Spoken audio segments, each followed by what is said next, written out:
हिंदुस्तान ने पहले चांद को जीता और अब बारी सूरज की है। चंद्रयान 3 की कामयाबी के बाद भारत अब एक बेहद खास और बड़े मिशन की तैयारी भी कर रहा है।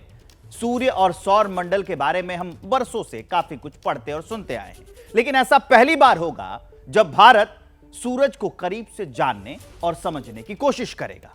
करीब से, क्योंकि यह सूरज है, चांद नहीं है। सूरज का तापमान इतना ज्यादा है कि उसकी सतह पर उतरने के बारे में फिलहाल सोचा भी नहीं जा सकता, लगभग यह नामुमकिन है। तो फिर भारत के आदित्य यान का सफर कैसा होगा, वो सूरज के कितने पास जाएगा, सबसे पहले यह समझ लेते हैं।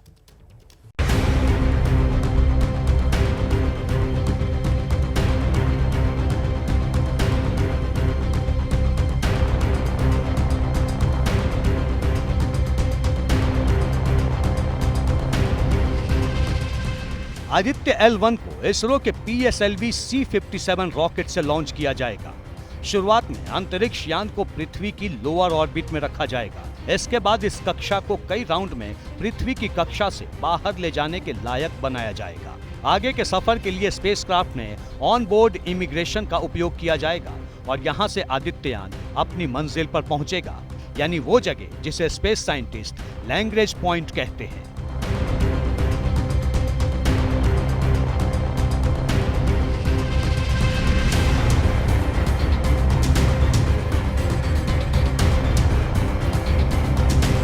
पृथ्वी से करीब 15 लाख किलोमीटर दूर पहला लैग्रेंज पॉइंट है।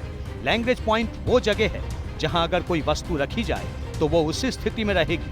तकनीकी रूप से लैग्रेंज बिंदु पर दो बड़े पिंडों का गुरुत्वाकर्षण खिंचाव बराबर का होता है। आदित्य L1 में जो आदित्य है वो सूर्य की ऑब्जर्वेशंस के लिहाज से वो ऑब्जर्वेटरी है। L1 वो बिंदु है जो कि पृथ्वी और सूर्य के बीच की एक्सिस में एक विशेष स्थान पर आता है।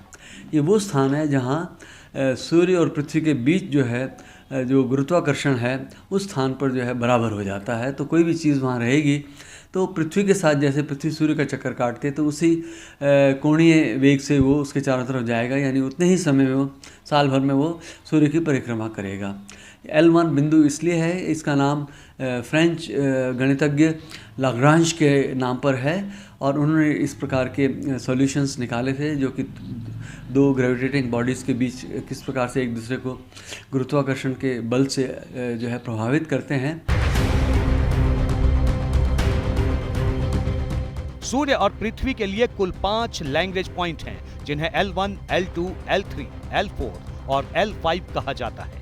क्योंकि भारत का आदित्य लैग्रेंज बिंदु L1 तक ही पहुंचेगा, इसलिए इसका नाम आदित्य L1 रखा गया है। इस समय आदित्य पृथ्वी से 15 लाख किलोमीटर की दूरी पर होगा और इस सफर को पूरा करने में आदित्य को करीब 4 महीने लगेंगे। आदित्य मिशन जब वहां पर रहेगा, तकरीबन 5 साल की जो ये पूरी ड्यूरेशन है इस मिशन की, तब वो सूरज को हर सेकंड पढ़ेगा। सूरज को हमें इसलिए पढ़ना जरूरी है क्योंकि सूरज जो है वो स्पेस वेदर को कंट्रोल करता है।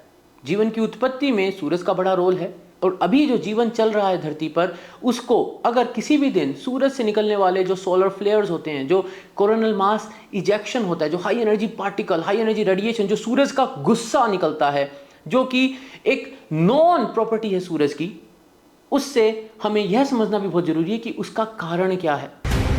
L1 पर पहुंचने के बाद आदित्य और उसके साथ जा रहे 7 पेलोड एक्टिव हो जाएंगे। ये अलग अलग फोटोस्फेयर, क्रोमोस्फेयर और सूर्य की सबसे बाहरी परत यानी कोरोना पर रिसर्च करने में मदद करेंगे। इसमें कुछ खास उपकरणों की मदद ली जाएगी, मसलन solar ultraviolet imaging telescope, plasma analyser, solar low energy x ray spectrometer, high energy orbiting x ray spectrometer और मैग्नेटोमीटर। आदित्य L1 के जरिए ये जानने की कोशिश होगी कि सूर्य की बाहरी सतह का तापमान करीब 10 लाख डिग्री तक कैसे पहुंच जाता है। आदित्य L1 पेलोड का इस्तेमाल करके सूर्य की लपटों के साथ इसके चुंबकीय क्षेत्र के बारे में जानकारियां जुटाएगा। इसके अलावा कोरोनल हीटिंग और सौर हवा को समझना एक बड़ा मकसद होगा। वो वातावरण जिसको हम कोरोना कहते हैं वो पूर्ण सूर्य ग्रहण के समय दिखाई देता है।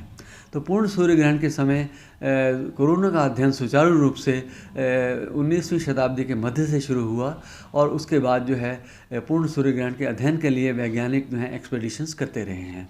यहाँ तक कि शौकिया लोग भी जो अब जाते हैं, यानी और ये कुछ सेकंड से लेकर के पूर्ण सूर्य ग्रहण की जो अवधि है वो करीब 7.5 मिनट तक की है और आमतौर से आपको करीब 1 मिनट से 2 मिनट तक का समय मिलता है जब आप कोई पूर्ण सूर्य ग्रहण आमतौर से देख पाते हैं।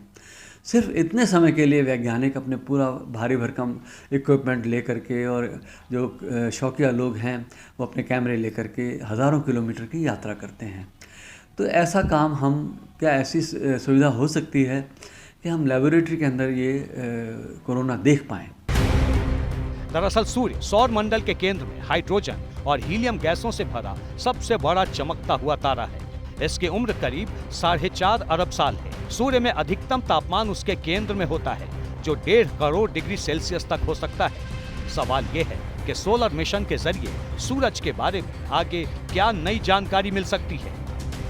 तो पहले आप ये एक बात जानिए कि सूर्य का अपना एक स्ट्रक्चर कैसा है कि ये आग का एक बड़ा गोला है। इसकी सतह का तापमान 6000 डिग्री है, जबकि अगर इसके भीतर हम केंद्र में जाएं तो करीब 1.5 करोड़ डिग्री सेंटीग्रेड तक इसका तापमान पहुंचता है। तो ये अति तप्त गैसों का एक बड़ा गोला है और अगर अब 109 पृथ्वियाँ एक के साथ एक रखते जाएं तो उतना बड़ा सूर्य का डायमीटर बनेगा। वो करीब 14 लाख किलोमीटर का एक डायमीटर बनता है। तो इस सूर्य का अध्ययन जो है हम इस दूरी से कर रहे हैं, लेकिन सूर्य के चारों ओर एक बहुत ही विरल किस्म का ऐसा वातावरण है जो कि हम आमतौर से नहीं देख पाते। सूरज के रहस्य को समझने के लिए अब तक सिर्फ अमेरिकी अंतरिक्ष एजेंसी नासा, यूरोपीय स्पेस एजेंसी और जर्मन एरोस्पेस सेंटर ने अंतरिक्ष अभियान भेजे हैं। नासा के 3 बड़े सोलर मिशन में सोलर एंड हेलियोस्फेरिक ऑब्जर्वेटरी यानी सोहो, पार्कर सोलर प्रोब और इंटरफेस रीजन इमेजिंग स्पेक्ट्रोग्राफ या आइरिस है। पत्रकारिता कोई इमोशन नहीं है, ना अपना कोई ज्ञान देना है और ना कोई विचार थोपना है। पत्रकारिता क्या है? पत्रकारिता का मतलब है सही जानकारी इकट्ठा करना और तथ्य बताना। पत्रकारिता आज जितने महत्वपूर्ण दौर में है, शायद पहले नहीं थी। इस दौर से निकलने के लिए सिर्फ सच दिखाने की जरूरत है, वो सच जो आपके हित को आगे रखे। इसलिए अब रात 9 बजे प्राइम टाइम नहीं होगा, ये आपका टाइम है। जगविंदर पटियाल के साथ देखिए पब्लिक इंटरेस्ट सोमवार से शुक्रवार रात 9 बजे सिर्फ एबीपी न्यूज पर। एबीपी न्यूज आपको रखे आगे।